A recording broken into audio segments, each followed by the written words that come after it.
Today's boombox then is a Panasonic RX C37L. Let's do the controls up the top then, next to the 4-band tuner. There it is then. Frequency modulation right up the top, FM. We've got long wave, medium wave and short wave. Keeping in mind that medium wave is the same as AM. Let's do all those controls then, right to left. Up top then we've got the tuning. And then down there we've got the band selector. In the particular order from top to bottom then we've got to FM, long wave, medium wave and short wave. Just down the bits we actually got on this one a fine tuning control for the short wave. You can twiddle that and put in other stations on the shortwave band. All important volume control, every boombox needs one. Next one along then, nice little touch this, we've got a balance control, so if you're playing back a cassette and the sound is slightly off centred, you can tweak that and pull it back into the centre. Tone control on this one then.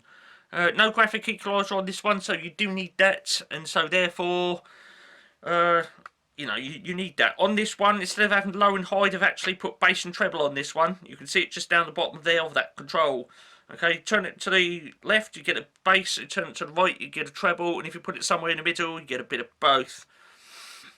Selector then. Right at the bottom, it says tape. In the middle, radio. And then up the top, thankfully on this one, it's got a line input or an auxiliary input instead of that rubbishy flipping afterthought, otherwise known as push record for auxiliary.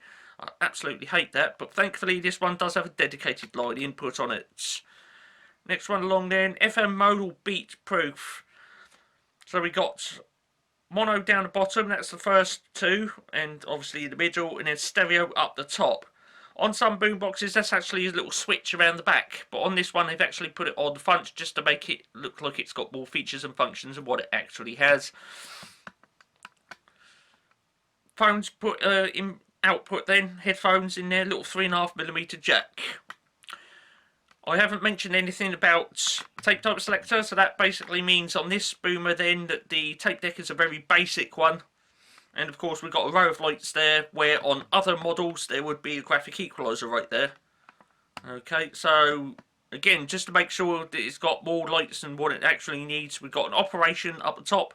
So when you turn it on, that thing lights up. On other boomboxes, that's sometimes referred to as operation or battery, or both. In the middle, we've got FM stereo. So when you tune into a stereo radio station, that lights up. Okay, when you lock in. And of course, a completely unnecessary, but makes it have more lights than what it's actually needed. When you're recording a tape, that light comes on down the bottom there. Okay, I don't think any of my other boomboxes have got a record light on it, but this one has, just to make sure it's got more lights and features and, you know, little bits and pieces than what it actually needs. So there it is then.